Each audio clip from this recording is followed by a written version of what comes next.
Hello बच्चों, आपका स्वागत है हमारे YouTube चैनल ओमवीर त्यागी फिजिसिस्ट पर।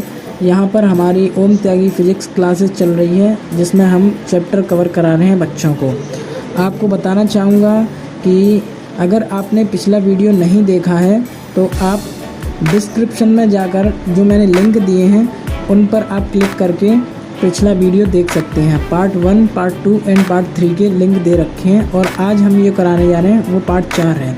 साथ ही बताना चाहूँगा जिन बच्चों ने चैनल को सब्सक्राइब नहीं किया है वो सब्सक्राइब कर लें, जिससे कि आगे के वीडियो उन्हें मिलते रहें और आपकी घर बैठे फ्री में तैयारी होती रहे।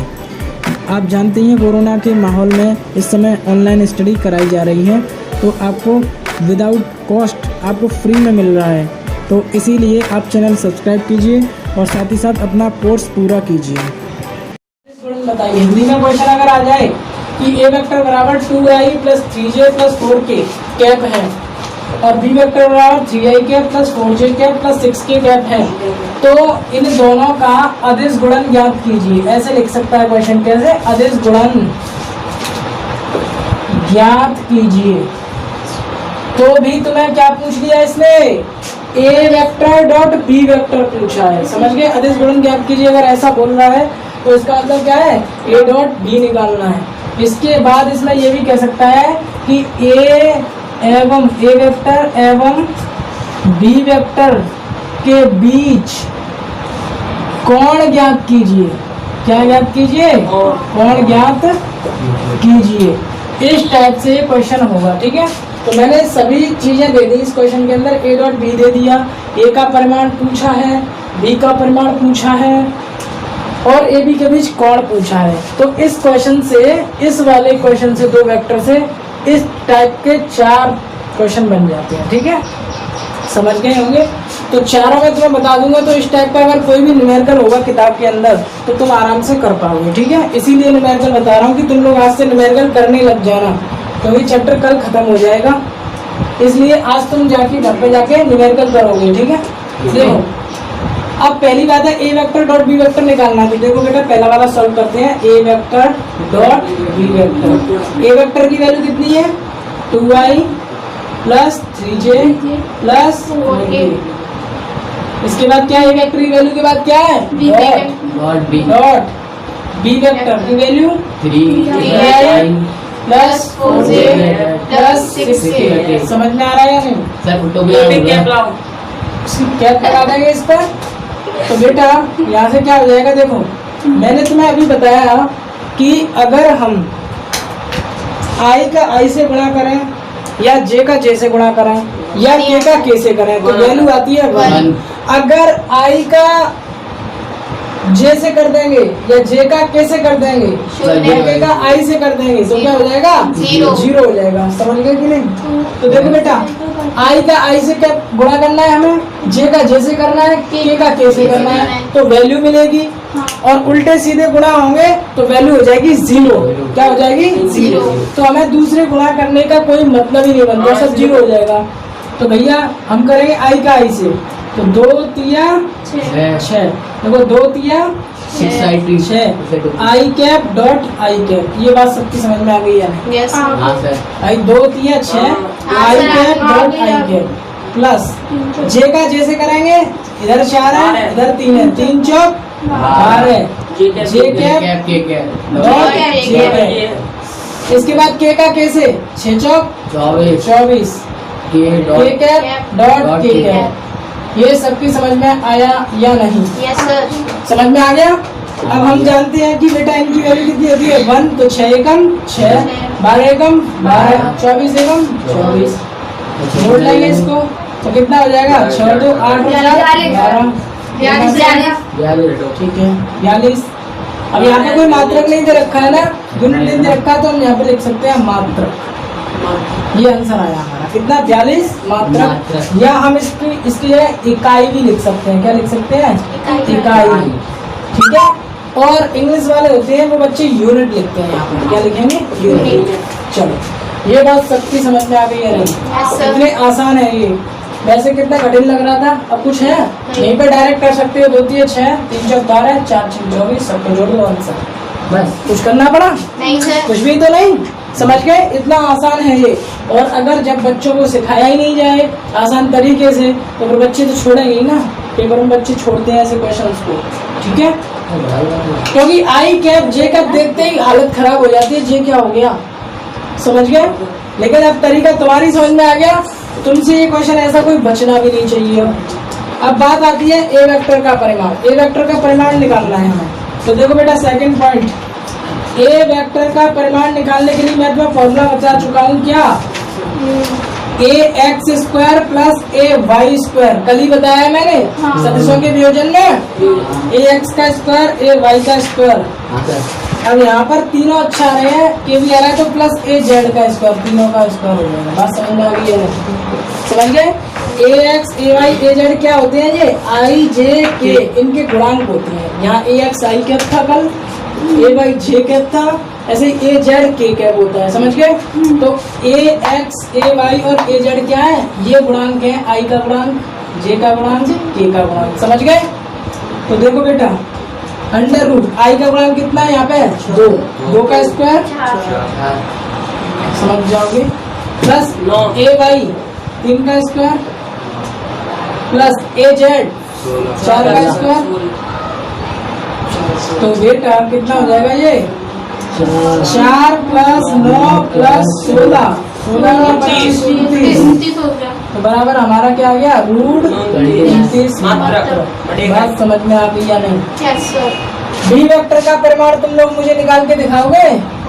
करो, निकालो बी वेक्टर का परिमाण निकालो। तो बेटा बिल्कुल सही आंसर दिया है जिन बच्चों ने निकाला है, अंडर रूट 61। बी वेक्टर का परिमाण निकालेंगे तो देखो 3 का स्क्वायर 9, 4 का स्क्वायर 16 प्लस 6 का स्क्वायर 36, रूट 61। बिल्कुल सही आंसर है जिन लोगों ने ये लिखा है, रूट 61 मात्र, ठीक है?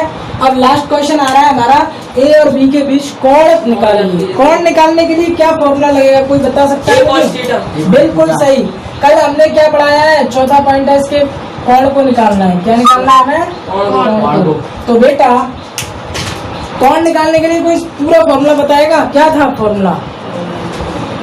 ए वेक्टर डॉट बी वेक्टर बराबर a b cos theta. A vector dot b vector बराबर ए बी कॉस थीटा। तुम लोग ये जानते हो अच्छी तरह से, ठीक है? देखो यहाँ पर वैल्यू है ए वेक्टर डॉट बी वेक्टर की, हम निकाल चुके हैं कितनी? 42 मात्र। कितनी है? 42। ए की वैल्यू हम निकाल चुके हैं कितनी? रूट 29। कुछ बच्चे सोचे कि सर जी यहाँ पे तो ए वेक्टर का परिमाण है और यहाँ अकेला ए लिखा है, तो इन दोनों का मतलब एक ही होता है, एक ही होता है, परिमाण में यही आता है। Yes, b vector under root 61 बराबर इंटू कॉस थीटा। तो कॉस थीटा बराबर मैं क्या लिख सकता हूँ? 42 बटे अंडर रूट 29 इंटू 61। कोई कट रहा है इनमें से? मुझे तो नहीं लगता कोई कटेगा, कोई नहीं कट रहा। तो भैया थीटा बराबर हो जाएगा कॉस इनवर्स 42 बटे अंडर रूट, इन दोनों का इंटू कर लेना, वही हमारा आंसर होगा। समझ गए? ये हमारा थीटा आ गया। इस जब दो सदिश राशियों का गुणन किया जाता है तो गुणनफल, यदि हमें एक अदिश राशि प्राप्त होता है तो उस गुणन को क्या कहते हैं? आदेश गुणन कहते हैं। कल जो पढ़ाया था उसको बता रहा हूँ, समझ गए क्या? नहीं, आदेश राशि प्राप्त होती है तो क्या कहेंगे? आदेश गुणन। और जब दो सदिश राशियों का गुणनफल गुणा करने पर गुणनफल हमें सदिश राशि ही प्राप्त होता है, सदिशों का गुणन करने पर सदिश ही प्राप्त हो तो फिर वो गुणन क्या कहलाएगा? सदिश गुणन। समझ गए कितना डिफरेंस है? सदिशों का गुणा करने पर अगर अदिश आ रहा है तो कौन सा गुणन? आदेश गुणन। और सदिशों का गुणा करने पर अगर सदिश आ रहा है तो सदिश गुणन। समझ गए या नहीं? तो परिभाषा बनती है जब दो सदिश राशियों का गुणा किया जाता है, जैसे ए वेक्टर क्रॉस, इसे क्रॉस से प्रदर्शित करते हैं, इसे इनटू नहीं बोलेंगे, क्या बोलेंगे? क्रॉस। तो A cross A vector cross B vector बराबर हो जाएगा ए बी साइन थीटा। उसमें क्या था? कॉस थीटा था और यहाँ पे क्या है? Sine theta. इनटू आएगा इसमें एन कैप। यहाँ पर एन कैप क्या बता रहा है? ये सदिश की दिशा को बता रहा है। तो बेटा तुम लोग यहाँ तक तो समझ गए कि ए बी साइन थीटा तो हो गई इसकी पूरी वैल्यू, और वैल्यू के साथ में ये क्या लग गई? दिशा। तो जिस किसी भी वस्तु में या जिस किसी भी राशि में वैल्यू के साथ दिशा लग जाए तो फिर वो राशि क्या कहलाएगी? सदिश राशि कहलाएगी। समझ गए या नहीं? समझ गए? तो इसीलिए ये इस वेक्टर को यानी कि इस गुणन को किससे प्रदर्शित करते हैं? क्रॉस से। इसीलिए इसको क्रॉस प्रोडक्ट भी कहते हैं। क्या कहते हैं? Cross product. और इसे क्या कहते थे? Dot product. बिल्कुल ठीक है। अब सदिशों को इंग्लिश में हम वेक्टर बोलते हैं। क्या बोलते हैं? वेक्टर। इसीलिए इसे वेक्टर प्रोडक्ट भी कहते हैं। क्या कहते हैं? Vector product. वेक्टर प्रोडक्ट ये इंग्लिश के नाम है। ठीक है, इंग्लिश में क्रॉस प्रोडक्ट को हिंदी में क्रॉस गुणन भी कह सकते हैं। ठीक है, वेक्टर गुणन। हाँ, सदिश गुणन। अब यहाँ पर दिशा की बात करें तो दिशा कैसे आई? तो बेटा दिशा इस तरीके से आई, जैसे ये है ए वेक्टर, ये है हमारा ए वेक्टर और ये है हमारा बी वेक्टर। ठीक है, अगर हम इनकी बात करें तो एक तल बन जाएगा इन दोनों का।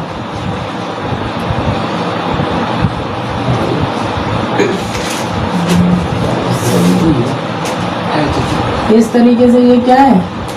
ये ए क्रॉस बी का एक तल है जिसकी दिशा अगर ये ऐसे रखती है, कोई वस्तु ऐसे रखी है तो उसकी दिशा किधर जाएगी? ऊपर की ओर। समझ गए? अगर हम अपनी छत की दिशा की बात करें तो छत ऐसी है तो छत की दिशा किधर आएगी? नीचे की ओर। अगर इस व्हाइट बोर्ड की बात करें तो इसकी दिशा किस तरफ है? सामने बाहर की ओर।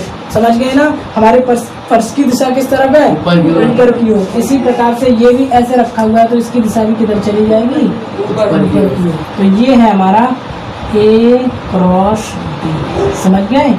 ये दिशा को बता रहा है। समझ गए? एन, इसको कहते हैं एन कैप। तो देखो, जब दो सदिश राशियों का गुणनफल एक सदिश राशि प्राप्त होता है तो ऐसे गुणन को सदिश गुणन कहते हैं। इस गुणन को क्रॉस से प्रदर्शित करते हैं। किससे करते हैं? क्रॉस से। इसीलिए इसको क्रॉस प्रोडक्ट भी कहते हैं। इसको बोलते हैं क्रॉस। क्या बोलते हैं? क्रॉस। इसे क्रॉस से प्रदर्शित करते हैं, इसलिए इसे क्रॉस गुणन भी कहते हैं। दूसरा इसका नाम है अगला वेक्टर प्रोडक्ट। ठीक, अब दो सदिशों का सदिश गुणन उन दोनों के परिमाण तथा उनके बीच बने कोण की ज्या के गुणनफल के बराबर होता है। कल कॉस था इसीलिए हम कह रहे थे कोज्या, और आज साइन है इसीलिए कह रहे हैं ज्या। साइन को हिंदी में कहते हैं ज्या। समझ गए कि नहीं? अगर तुम लोग पेपर में भूल जाओ ज्या, साइन को ज्या कहते हैं, तो तुम इंग्लिश में भी लिख सकते हो साइन के। इसको सदिश गुणन का पहला गुण है कि ये या तो होगा 0, समझ गए, यानी 0, और या होगा धनात्मक। ये कभी भी ऋणात्मक नहीं होता। ऋणात्मक नहीं होता। अब आता है बात क्यों नहीं होगा? क्योंकि इसका रीजन है कि साइन में 0 से लेके 180 तक की सारी वैल्यू पॉजिटिव होती है। समझ गए? मैथ वालों को पता होगा साइन 180 तक सारी वैल्यू प्लस की रहती है साइन में। इसीलिए जब यहाँ से हम चले और यहाँ से पलट के यूँ आ गए, पूरा 180 एंगल हो गया भाई। यूँ से चल के यूँ आ गए, 180 एंगल हो गया। अब इस पूरे एंगल में जब हमें कोई वैल्यू माइनस की मिली ही नहीं तो होगी ही नहीं, तो ये सदिश गुणन क्या होगा? नेगेटिव नहीं होगा, हमेशा पॉजिटिव रहेगा। दूसरी बात, ये विनिमय नियम जो क्रम विनिमय नियम था, क्रम विनिमय नियम का पालन नहीं करता। ये क्रम विनिमय पालन नहीं करता। क्यों? क्योंकि देखो a vector cross B vector बराबर, हम ये नहीं लिख सकते कि बी वेक्टर क्रॉस ए वेक्टर, ये गलत हो जाए। इक्वल क्यों नहीं करता? क्योंकि बेटा इसकी एक दिशा होती है। अगर ए यहाँ पहुँच जाएगा और बी यहाँ आ जाएगा तो दिशा पलट जाएगी क्या नहीं? समझ गए? दिशा पलट जाएगी। तो दिशा पलटने पर ये वैल्यू आपस में बराबर नहीं आएंगी। इसीलिए हम इसको क्या कह सकते हैं? जबकि इसे ये ना लिख के हम इसे लिखेंगे a vector cross B vector बराबर माइनस का बी वेक्टर क्रॉस ए वेक्टर। अब माइनस लगाते ही जो दिशा पलटी थी वो माइनस की वजह से फिर से पलट के वहीं पहुंच गई जहां पर इसकी दिशा थी। समझ गए या नहीं? अरे देखो, ए क्रॉस बी की दिशा अगर ऊपर है तो बी क्रॉस ए की दिशा किधर चली जाएगी? नीचे चली जाएगी। बात समझ गए कि नहीं? बी क्रॉस ए इधर आ जाएगा, बी वेक्टर क्रॉस ए वेक्टर, समझ गए। अब ये दोनों बराबर कहाँ हैं आपस में, अगर मैं इसमें माइनस लगा दूं तो ये पहुंच जाएगा फिर से ऊपर, तब ये दोनों बराबर हो जाएंगे। बात समझ में आ गई या नहीं, ये माइनस क्यों लगा है? हाँ सर, नीचे आते माइनस हो जाता है। हाँ, माइनस लगाते ही ये ऊपर पहुंचेगा, अगर ऊपर वाले में माइनस लगाएंगे तो ये नीचे पहुंचेगा, इधर वाले में माइनस लगाएंगे तो ये इधर पहुंचेगा, इधर वाले में लगाएंगे तो ये इधर पहुंच जाएगा, समझ गए। माइनस जस्ट अपोजिट कर देता है दिशा को, बिल्कुल विपरीत कर देता है दिशा को, समझ गए। तीसरा पॉइंट, हाँ, वितरण नियम का पालन करता है। कौन सी दिशा चाहिए? ये नीचे है ना, अब इसमें माइनस लगा दूंगा तो ये ऊपर पहुंच जाएगी, ये की दिशा हो जाएगी। वितरण नियम का पालन करता है ये, तो भैया वितरण नियम हम जानते हैं, ए क्रॉस ब्रैकेट में बी प्लस सी वेक्टर, तो इसको हम लिख सकते हैं A vector cross C B vector plus A vector cross C vector. बात समझ में आ गई होगी, समझ गए। सर इसमें वो नहीं लगाते डॉट, इसको क्रॉस लगाते हैं, क्रॉस प्रोडक्ट है इसलिए। हाँ, क्रॉस है, ए वेक्टर प्लस बी वेक्टर अगर ऐसे लिखा है हमारा और क्रॉस सी वेक्टर लिख रहा है तो हम क्या करेंगे, तो फिर हम इससे कर देंगे इसका ए vector cross C vector plus इसके साथ B vector cross C vector, समझ गए ना, इस तरीके से। ये हम वितरण नियम का पालन कर रहा है इसलिए। इसके बाद चौथा स्वतः गुणन, स्वतः गुणन, अगर सदिश में स्वतः गुणन आ जाए, क्या आ जाए? स्वतः गुणन, तो हमेशा जीरो होगा। पता है क्यों? क्योंकि ए वेक्टर क्रॉस नहीं, जीरो नहीं होगा, जीरो नहीं होगा, ए वेक्टर क्रॉस ए वेक्टर स्वतः गुणन तो वही हो गया खुद का उससे, तो भाई यहाँ पर क्या हो जाएगा, स्वतः गुणन साइन जीरो जीरो हो जाएगा, क्योंकि उधर कॉस जीरो की वैल्यू 1 होती थी, इधर साइन 90 की वैल्यू 1 होती है, और कॉस साइन जीरो की वैल्यू 0 होती है, इसीलिए जीरो हो जाएगा। स्वतः गुणन में दिशा क्या आ जाएगी, थीटा जीरो रहेगा, थीटा जीरो रहेगा तो साइन जीरो जीरो, समझ में आ गई या नहीं?